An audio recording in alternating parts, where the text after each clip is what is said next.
So guys, আমি আজকে চলে আসলাম আরেকটা সেমাই রেসিপি নিয়ে। কালকে তো লাচ্ছা সেমাই করেছিলাম, আজকে হচ্ছে আমি এই সেমাইটা ইউজ করছি। তো এটার জন্য প্রথমে হচ্ছে আমি দুধটা চুলায় দিয়েছি। এক লিটার পরিমাণে দুধ আছে। তো 1 লিটার পরিমাণ দুধটাকে হচ্ছে কি আমি হাফ লিটার 1 লিটার পরিমাণে দুধটাকে হচ্ছে কি আমি ভালো করে মিক্স করে নিব জাল দেওয়ার আগ পর্যন্ত। জাল দেওয়ার পরে দুধটাকে আমি নামিয়ে রাখবো। তো গাইস, দুধটা জাল দেওয়া হয়ে গেছে, আমি নামিয়ে নিয়েছি। এখন হচ্ছে আমি একটা কড়াই নিয়ে নিয়েছি। কড়াইয়ের মধ্যে এখন হচ্ছে কি আমি 2 টেবিল চামচ পরিমাণ ঘি দিয়ে দিব। এখানে হচ্ছে কি আমি 2 টেবিল চামচ ঘি নিয়ে নিয়েছি। এখন হচ্ছে এখানে আমি সেমাইগুলো ঢেলে দিব। তো গাইস, অলরেডি দেখতেই পাচ্ছেন যে আমার সেমাইগুলো অলরেডি লাল লাল কালার হয়ে গিয়েছে। আমি এটা একটু বেশি ব্রাউন করে এবার একটু ভেজে নিয়েছি।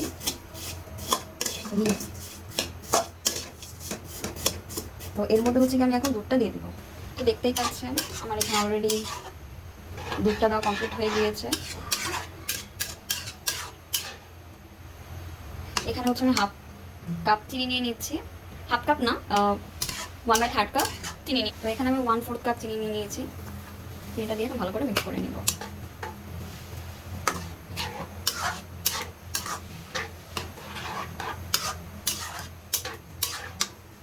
তার মধ্যে হচ্ছে এখানে আমি দিয়ে দিচ্ছি 2 টেবিল চামচ গুঁড়ো দুধ।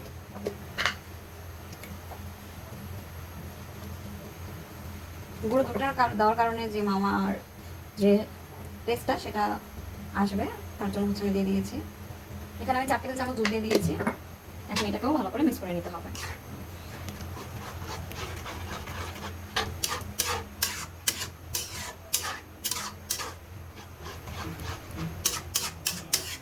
তো আমি হচ্ছে গিয়ে শ্যামাইয়ের মধ্যে বাদামটা তেমন একটা পছন্দ করি না, আর তাই সেই কারণে হচ্ছে আমি এটাতে আজকে পরিবেশন করার সময় কোনো বাদাম ইউজ করবো না।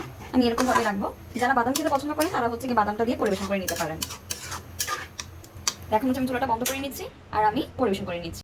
অলরেডি দেখতে পাচ্ছেন সেমাইটা আমি পরিবেশন করে নিয়েছি। তো আজকের মতো এই পর্যন্ত। যদি ভিডিওটি ভালো লেগে থাকে তাহলে অবশ্যই লাইক, কমেন্ট এন্ড সাবস্ক্রাইব করবেন। আজকের মতো এই পর্যন্ত। সবাইকে ঈদের অগ্রিম শুভেচ্ছা, অগ্রিম ঈদ মোবারক।